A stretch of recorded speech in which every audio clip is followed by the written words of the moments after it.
मेरी तरफ से आपको ये जन्मदिन का उपहार।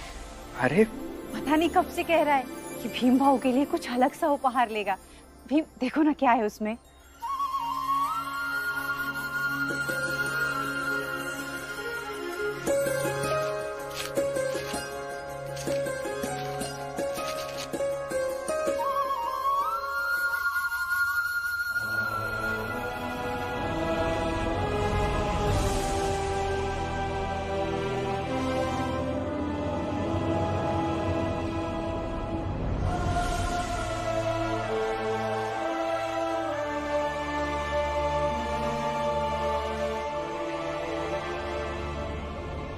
जल्दी जल्दी हाथ चलाओ, कई किताबें भेजनी भी है।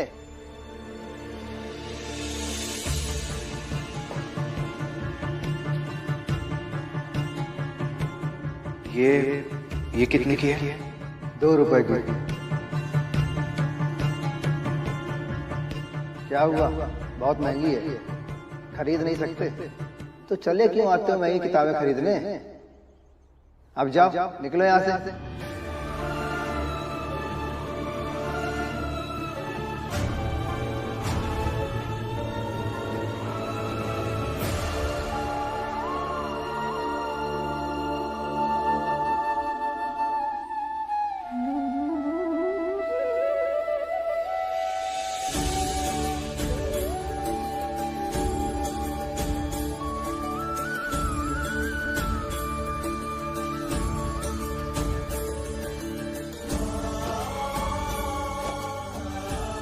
भीम भैया, उस दिन मैंने आपको देखा था इस किताब की कीमत पूछते हुए और पैसे कम होने के कारण किताब ना खरीदते हुए, इसलिए तब से मैंने पैसे जमा किए और आपके लिए ये किताब खरीद ली। ये सब करने की क्या जरूरत थी दीपक? भीम भैया, आपने तो हमें जीने का रास्ता सिखाया है और आपकी कुछ ख्वाहिश पूरी करने में मैं आपकी कुछ मदद कर सकूं तो मुझे बहुत खुशी होगी।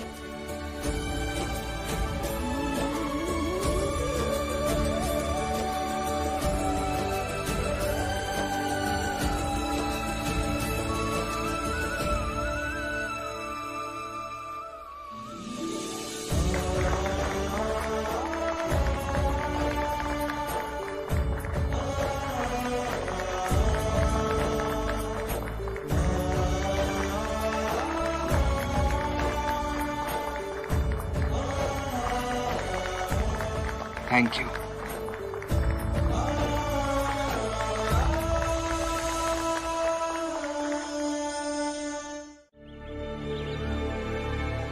भीमराव, तुम्हारे गुरुजी से मिला था, थोड़ी बातें हुई तुम्हारी और लगा कि तुम सच में बहुत योग्य हो, इसलिए खुद तुम्हारे पास आ गया सरकारी फैसले लेकर।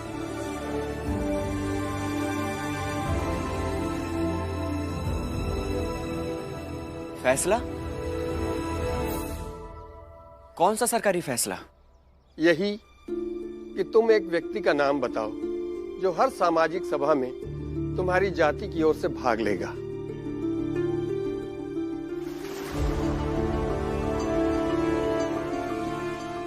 भीमराव। नहीं नहीं, मैं नहीं।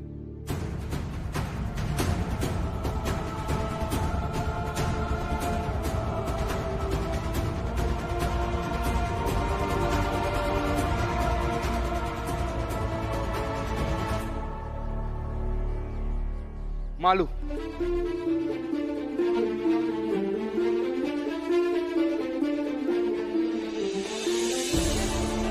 सर हमारी तरफ से मालू हर सभा में भाग लेगा।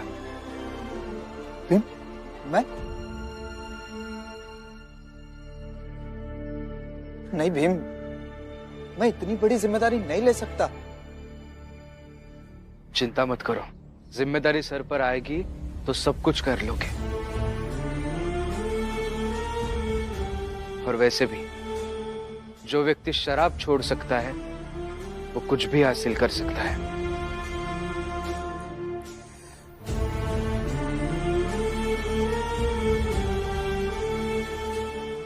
सर हमारी तरफ से मालू फाइनल। ठीक है।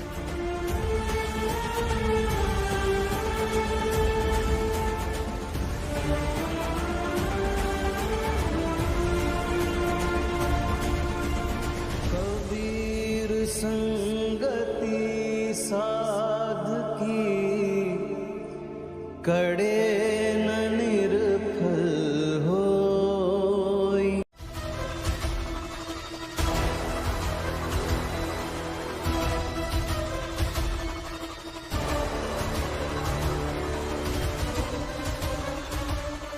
भाई साहब, कुछ काम मिलेगा?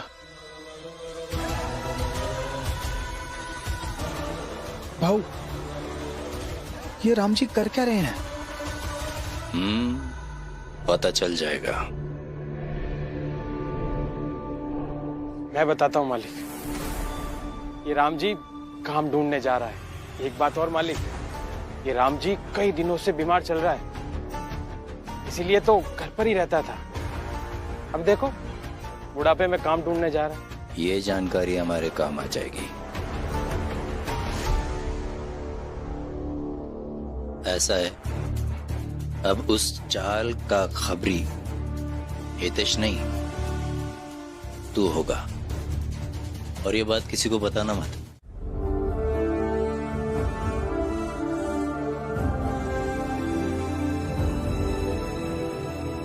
तुम एक व्यक्ति का नाम बताओ जो हर सामाजिक सभा में तुम्हारी जाति की ओर से भाग लेगा। हमारी तरफ से मालू हर सभा में भाग लेगा। जिम्मेदारी सर पर आएगी तो सब कुछ कर लोगे।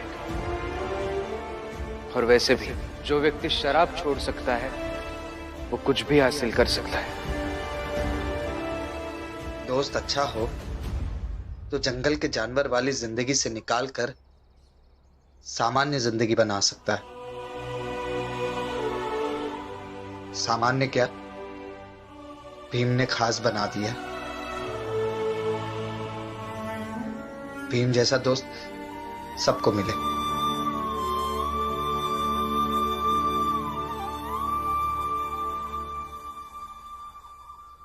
मालो जी, भाऊ, आज बहुत ही खुशी का दिन है, इसीलिए आज मैं तुम्हारी पसंद की मिठाई ले आया।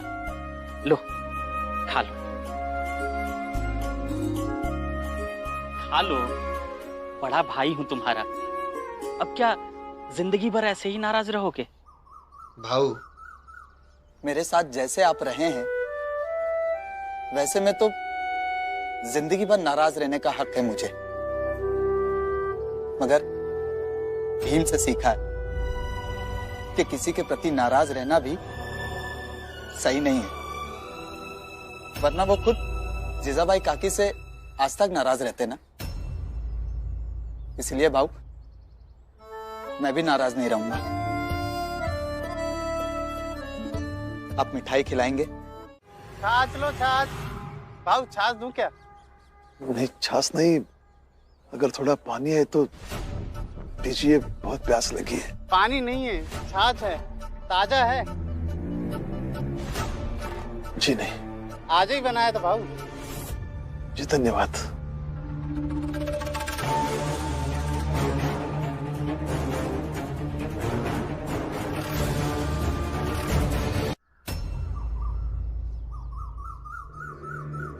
छाछ लो, छाछ। छाछ पी लो, छाछ। ताजा ताजा छाछ पी लो। छाछ लो, छाछ।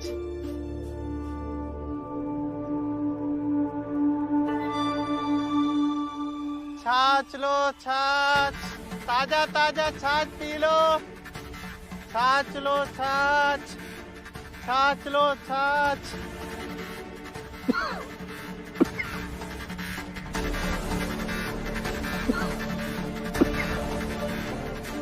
अरे पी लो ना भाऊ, अच्छा ताजा छाछ है, आपकी प्यास भी बुझ जाएगी। जी, मेरे पास पैसे नहीं। अरे पैसे कितने मांगा है, पैसे बाद में भी दे देना, पहले छाछ पी लो, बहुत ताजा बना है। आपका बहुत बहुत शुक्रिया।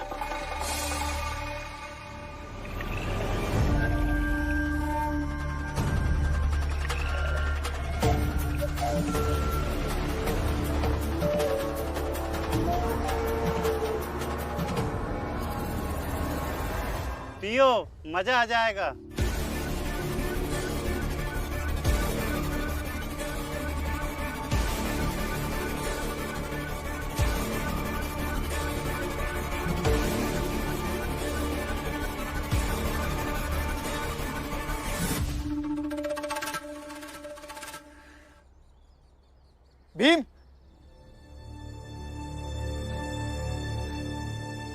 काका नहीं मिला अभी तक? नहीं। आओ।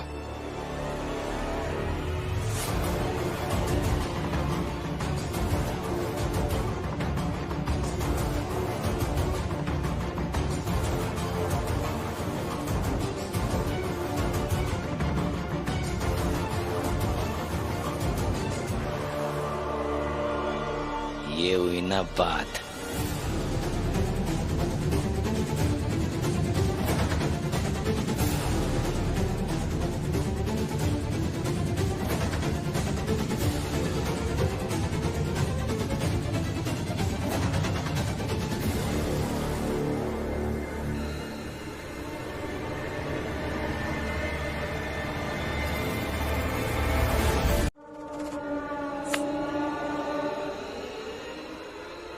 भाऊ भाऊ भाऊ,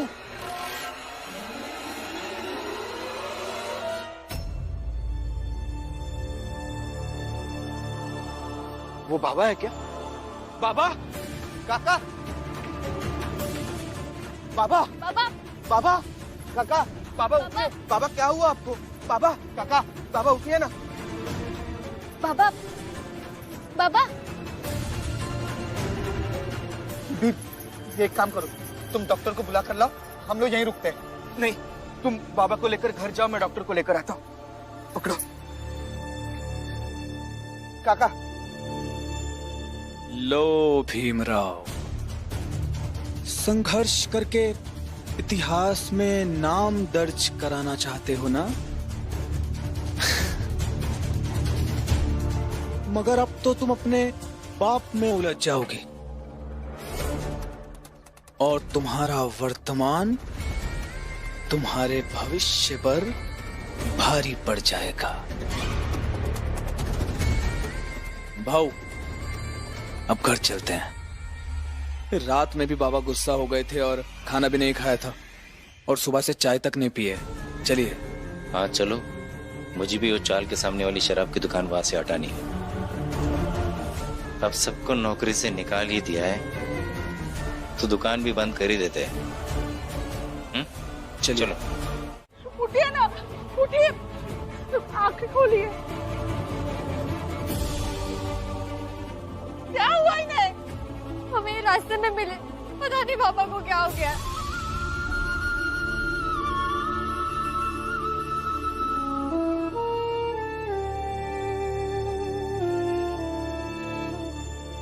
देखिए ना बाबा को क्या हुआ।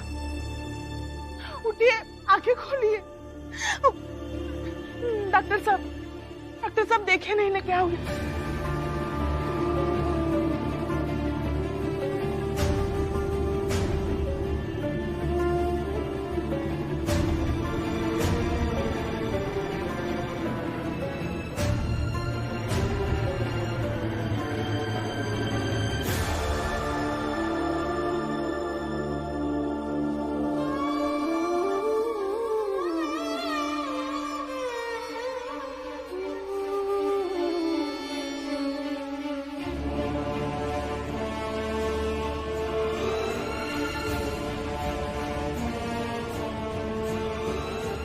डॉक्टर साहब क्या हुआ इन्हें?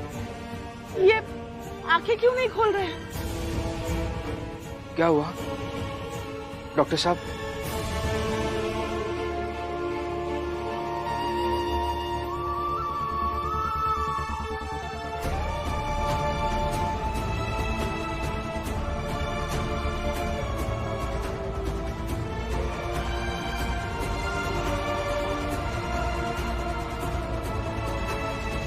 बताइए ना डॉक्टर साहब, क्या क्या हुआ? इनके घर में से किसी एक को मेरे साथ चलना होगा, कुछ बात करनी है। चलिए। आप जाइए। भीमराव, मैंने तुम्हारी आई को बता दिया है, तुम उनसे जाके बात करो। नहीं बताएंगे वो, कभी नहीं बताएंगे। आप बताइए ना, मेरे बाबा को क्या हुआ है? अरे भाई कहा ना एक बार अपनी आई से बात करो। देखिए ना डॉक्टर साहब,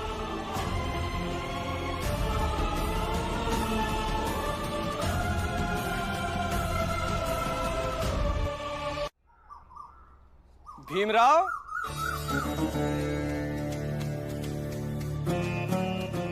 अरे कितने रंग हैं तुम्हारे भीमराव? कभी तुम भाषण देते हो, कभी तुम पूरी दुनिया बदलने की बात करते हो और कभी तुम एकता की बात करते हो। लेकिन असल बात तो ये है भीमराव कि तुम्हारे अपने ही घर में एकता नहीं है। माँ अपने पति की बात अपने बेटे से नहीं कह पा रही, ये सोचकर तुम्हें बुरा तो लगता होगा ना? महिपाल जी,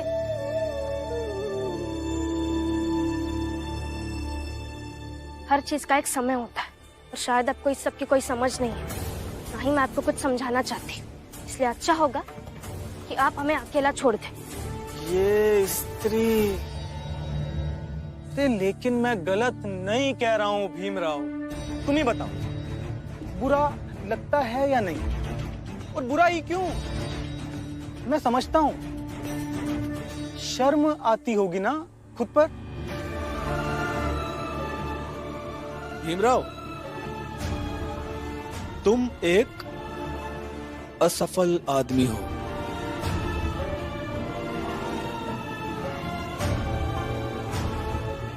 अरे जो अपनी माँ का नहीं हो सका, पड़ोसियों का नहीं हो सका, और तो और सुना है तुम्हारे भाइयों से भी तुम्हारा रिश्ता कुछ खास नहीं रहा।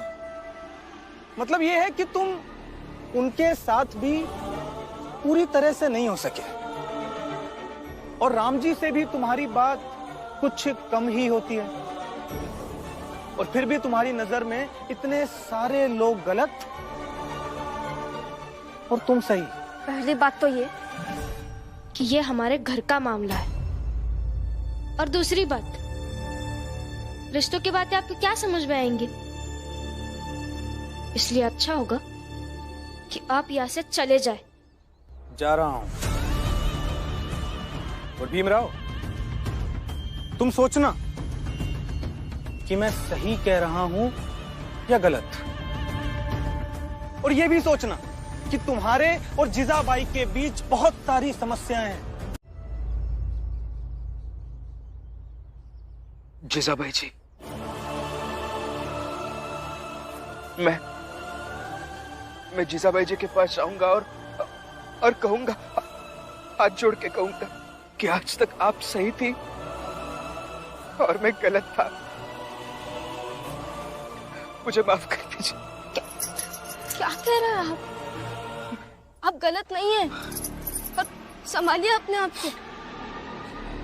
महिपाल जी के कहने पर आप इतने विचलित कैसे हो सकते हैं? आप जानते हैं ना, वो ये सब जानबूझकर कर रहे हैं। नहीं, कोई जानबूझकर नहीं कर रहा है। मैं गलत हूँ रमा, मैं गलत हूँ। जीजाबाई जी सही है, और सही कहा महिपाल जी ने। मैं इतना भी लायक इंसान नहीं हूं कि कोई मुझसे कहे कि मेरे बाबा को हुआ क्या है। मैं गलत हूं। मैं अभी के अभी घर जा रहा हूं और जीजाबाई जी से माफी मांगूंगा। मैं एक हारा हुआ व्यक्ति हूं, हर रिश्ते से हारा हुआ। आप हारे हुए नहीं हैं, आप एक विजेता हैं, और विजेता अक्सर अकेले होता है। जो दूसरों को चमक देता है वो अकेला होता है। आप सूरज और चांद को ही देख लीजिए, वो दोनों भी बस। ऐसी बातें करके भुलवाओ मत मुझे। बच्चा नहीं हूं। मैं नहीं है बच्चा, लेकिन बच्चे जैसे ही कर रहे हैं।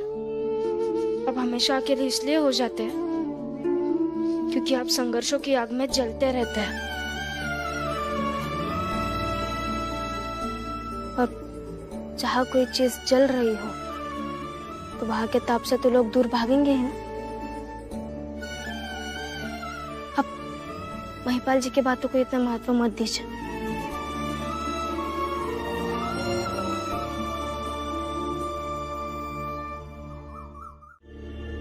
बस इतना ही कहा कि आपका अच्छे से इलाज कराना होगा।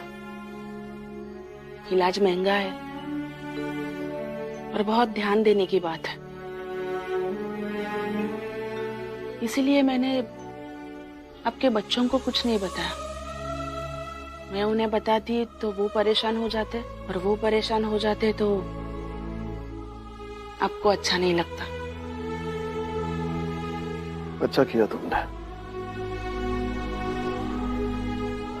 कुछ मत बताना उन्हें। लेकिन आप चिंता मत कीजिए, मैं आपको कुछ नहीं होने दूंगी। और फिर इस बार मुझे साबित करना है कि मैं सच में आपसे बहुत प्रेम करती हूँ, और आपका ख्याल रखने के लिए मैं अकेली ही काफी हूँ। कुछ भी कर सकती हूँ आपके लिए। जीजाबाई,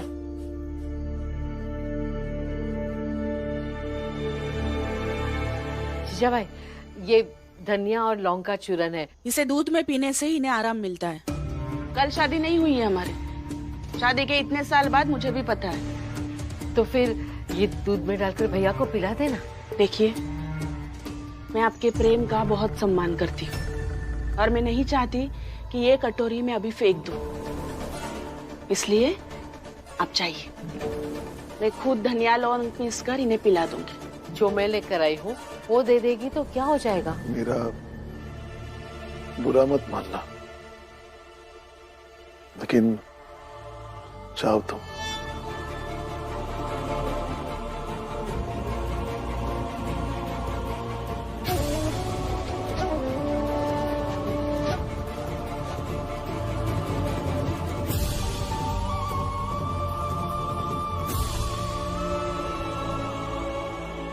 मैं आपके लिए धनिया और लौंग पीसकर दूध में मिला के लाती हूँ।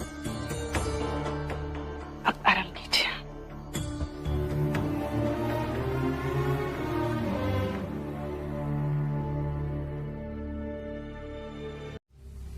जल्दी कर। इतनी देर में तो तेरे पति ने मेरे पति से जो पूछा होगा उसे उसका जवाब मिल गया होगा। देख क्या रही है? यही करने आई है ना तू यहाँ? मुझे ऐसे काम में फंसा कर रख सके, और वहां तेरा पति अपने बाबा से पूछ सके कि उन्हें क्या हुआ है ना? अरे उन्हें जो भी हुआ है उनके पत्नी को तो पता है ना, बाकी दुनिया वालों से क्या लेना देना। और मुझे एक बात बता, तुझे और तेरे पति को क्यों इतनी बेचैनी रहती है कि हर चीज तुम दोनों को बताकर ही की जाए? बता।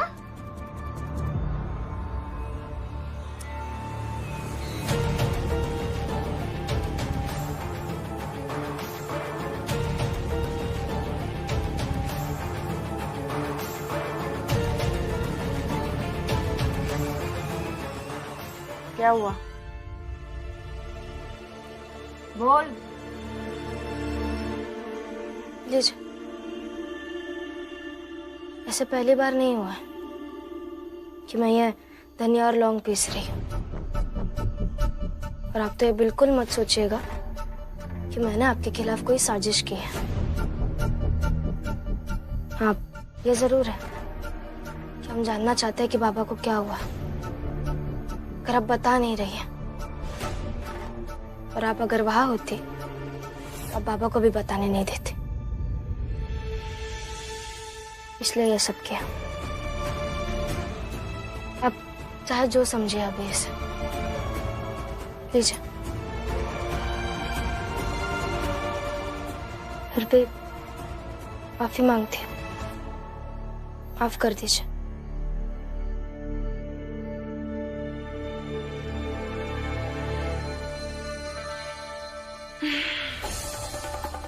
सुनिए ना, एक बात मैं बहुत दिनों से सोच रही हूँ। क्या? एक नई शुरुआत करते जैसे पहले था। हम सब साथ में बैठकर बातें करते थे, साथ में खाना खाते थे, रमा और भीम भाव के साथ भविष्य के बारे में मंथन करते थे। जीवन आराम से बीत रहा था। नहीं लक्ष्मी, मैं लौटकर घर नहीं जा सकता। देखो, मैं समझ रहा हूँ कि तुम ये चाहती हो कि सब लोग मिलकर फिर से इकट्ठा रहें, लेकिन अब ये नहीं हो सकता। क्यों नहीं हो सकता? बाबा अगर गलत भी थे तो क्या आप जीवन भर बाबा से दूर रहेंगे? हाँ, कोशिश यही करूंगा कि अब दूर ही रहे। लेकिन बाबा की तबीयत ठीक नहीं है। भीम,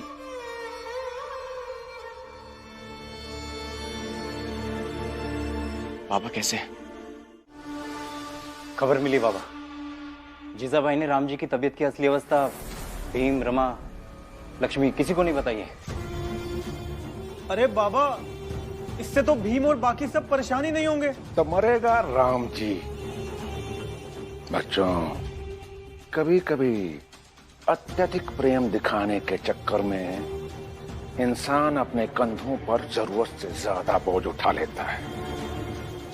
ऐसे में कंधे तो टूटेंगे ही।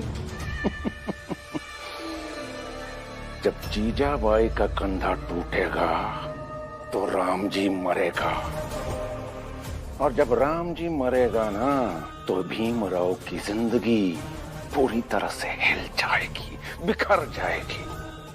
इसलिए तुम दोनों चाय पियो और अपना अपना ध्यान पूरी तरह से केंद्रित कर दो कि भीम का बाप राम जी मर जाए।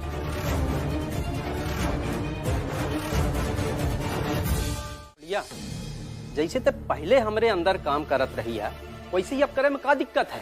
का हम तुम्हारे अंदर काम करत रहे? अच्छा, हमका तो लागत रहा कि हम लोग एक साथ काम करत हैं, और तुम ऐसा सोचा तो ये बात का तो हमें अंदाजा ही नहीं रहा।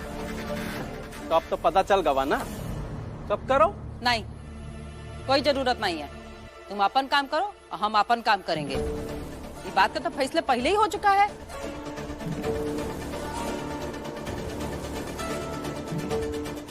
हम जानत हैं इस चाल में ऐसे बहुत सारे लोग हैं जो तुम्हारी मदद करेंगे। हाँ, हम तो करवा देंगे। और हम सब भी फुलिया ताई की मदद करेंगे। ठीक है, तो फुलिया कान खोल के सुन ले। तुम्हें तुम्हारे पति के कसम है कि हम जौन जौन लोगन के यहाँ से कपड़ा लेके आवत रहे हैं वो सब हमरे भाई। तो तय उनके यहाँ से एक ठो कपड़ा लेके नहीं आएगी।